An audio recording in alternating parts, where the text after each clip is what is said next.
पहला टिप्स होगा कि ये कि आप अपने रिसोर्सेज को लिमिट रखें। क्या होता है कि बच्चा जब तैयारी कर रहा होता है ना, तो कभी किसी स्टूडेंट ने आके बोल दिया कि ये मटेरियल है बहुत अच्छी है, वो उसको भी पढ़ रहा है, दूसरा मटेरियल उसको भी पढ़ रहा है, तीसरा इंस्टीट्यूट उसका पढ़ रहा है, तो हर इंस्टीट्यूट का आप पढ़ना शुरू कर देते हो। तो आपको उतना नहीं करना, आपको फिक्स माइंड में रखना है कि बस मुझे सीएचएसएल की नौकरी लेनी है तो मुझे उसके अकॉर्डिंग पढ़ना है। तो आपको अपने रिसोर्सेज जो है वो काफी लिमिट करने पड़ेंगे, मतलब कम किताबें लेकिन बार बार पढ़ना। ठीक है, ब्रूस ली ने भी एक बात कही थी कि मुझे उस पर्सन से डर नहीं लगता है जिसको 10,000 बार प्रैक्टिस कर रखा हो। तो बस आप अपनी किताब में पूरा का पूरा मास्टर बन जाओ, इस बात का ध्यान रखो। मल्टीपल रिवीजन इसी को हम बोलेंगे कि जितना पढ़ रहे हो 5 दिन, हमेशा देखो मेरी जो स्ट्रैटेजी होती थी वो 5+2 की होती थी। मैं 5 दिन पढ़ता था और 2 दिन उनको रिवाइज करता था। सिर्फ खाना भी जरूरी नहीं है, पचाना भी जरूरी है। तो 5 दिन आप पढ़ते हो, जो वोकैब पढ़ रहे हो, जो जनरल अवेयरनेस पढ़ रहे हो, जो आप मॉक दे रहे हो, मैथ्स लगा रहे हो, तो उसको आप 2 दिन रिवाइज भी करो। मोस्ट इंपॉर्टेंट है, बिना रिवीजन के आपका सिलेक्शन मुश्किल है। बात करते हैं डेली आपको एक मॉक देना है। अगर आप डेली नहीं दे सकते तो आप वीकली जरूर एक मॉक दें, और इंपॉर्टेंट है उसकी एनालिसिस। मॉक में क्या गलतियां हुई आपसे, क्या क्वेश्चन थे जो आपको नहीं आते थे, किन टॉपिक्स पे आपको फोकस करना है, मैथ्स का कौन सा गलत हुआ, इंग्लिश का कौन सा गलत हुआ, कौन से चैप्टर से गलती हुई, एक एक बात आपको ध्यान रखना है, और एक डायरी ऑफ मिस्टेक्स आपको बनानी है। डायरी ऑफ मिस्टेक्स क्या है, एक डायरी बना ली, मॉक में जो गलती होती है, कहीं पर गलती होती है उस डायरी में लिखो, क्योंकि अक्सर ऐसा देखा जाता है कि जो गलती आप मॉक में कर रहे होते हो वही गलती आप पेपर में भी करके चले आते हो। तो कम से कम वो गलती तो आप रिपीट नहीं करोगे। एग्जाम के 5 दिन पहले से डायरी ऑफ मिस्टेक्स को पढ़ना आप शुरू कर देना।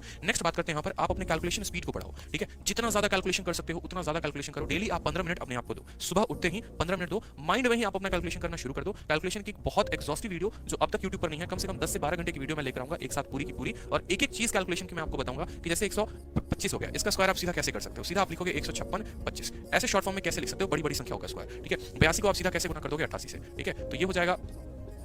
इतने शॉर्ट में आप कैसे लिख सकते हो, सभी चीजों के बारे में हम यहाँ इस वीडियो में जान जाएंगे। उसके अलावा आप जो कर सकते हो वो कर सकते हो कैलकुलेशन की एप्स। कैलकुलेशन एप्स होते हैं जैसे स्पीडी मैट्रिक्स कोई ऐप हो गया या कोई दूसरी ऐप भी होगी, तो आप सारे ऐप्स डाउनलोड करके डेली प्रैक्टिस कर सकते हो। फ्री टाइम में कभी आप ऑटो में हो, खाना बना रहे हो, रूम पर हो, कुछ भी कर रहे हो, तो आप कैलकुलेशन एप्स का इस्तेमाल करके आप अपनी कैलकुलेशन और मेमोरी पावर को बढ़ा सकते हो। नेक्स्ट बात करते हैं लास्ट इंपॉर्टेंट, कि एटलीस्ट लास्ट देखो, पढ़ाई कर ली पूरी की पूरी, टियर 2 की जानकारी जाली, अब टियर 1 में लास्ट में क्या करोगे। तो लास्ट में आपको करना है कि जब आप पूरा सिलेबस कंप्लीट कर लेते हो तो लास्ट के 3 साल के पेपर्स आपको बनाने हैं। जैसे अगर आप 2020 में है तो 18, 19 और 20 के सारे पेपर्स, किस किस के पेपर, तो देखो यहाँ पर सीपीओ के पेपर, सीजीएल के पेपर और ये सीएचएसएल है, सीएचएसएल का पेपर, ये तीनों का पेपर आपको बनाना है। ठीक है, इनके द्वारा कराए गए सिर्फ फ्री के पेपर्स, ये बात ध्यान रखिए, क्योंकि कमीशन एक है, वेंडर एक है जो आपका पेपर कंडक्ट कराती है, तो ज्यादा सवाल के लेवल में फर्क आएगा नहीं।